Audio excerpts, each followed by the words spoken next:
of knives here, from the extremely large machete, jungle machete,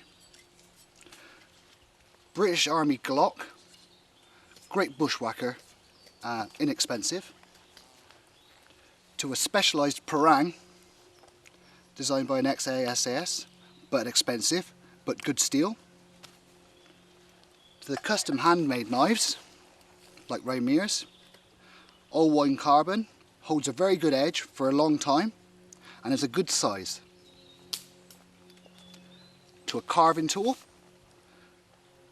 for finishing wood projects, game preparation,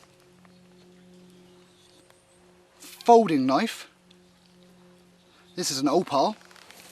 They hold a very good edge, but with all folding knives they can close on you.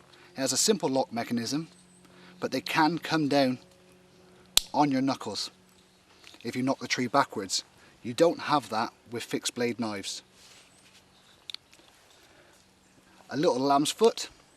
A lot of farmer folk carry these because you get the mud and stones out of the hoof of the animal, and that's hence the blade.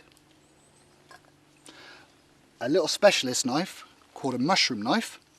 You can always tell if it's a mushroom knife. They come with a little duster to get the soil off, but also to scrape the spores for fungi identification. And they're usually curved. We've got specific tools. This is a crook knife, which is bent round, and it's for hollowing out spoons and bowls and working towards you. To a draw knife. This is for levelling off pieces of wood, as a draw knife should. You draw it towards you, finishing off arrows, smoothing down pieces of wood. People ask what makes a good knife. It's not always a price. The British Army Glock, there's two sizes. This is the larger, and there's another one slightly smaller. The steel's not too bad, takes a good edge, and it'll split wood, great around campcraft. And combine that with a good saw, you've got all the wood you would need for preparing for fires and basic structure building. If you're after craft, you would go for knives like this, which can be pressed into harder work, splitting batons of wood rather than logs, and then refined work with feather sticks, carving, and things of that nature. If you're clearing paths through brambles and bracken and you want some heavy job, you'd go for a knife like this. Of course, with the big knife debate at the moment, there is an argument whether to have a knife at all.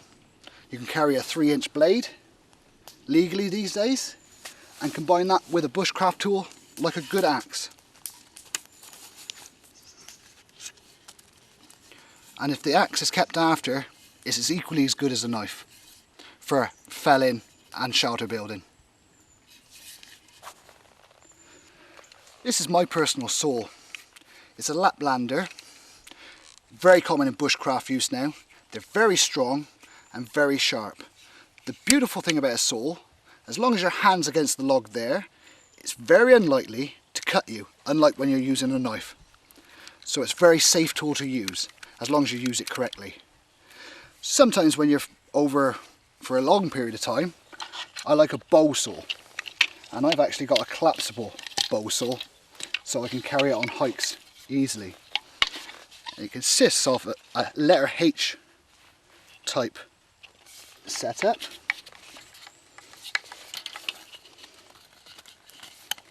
And once that's set up, you tighten it together by turning the string.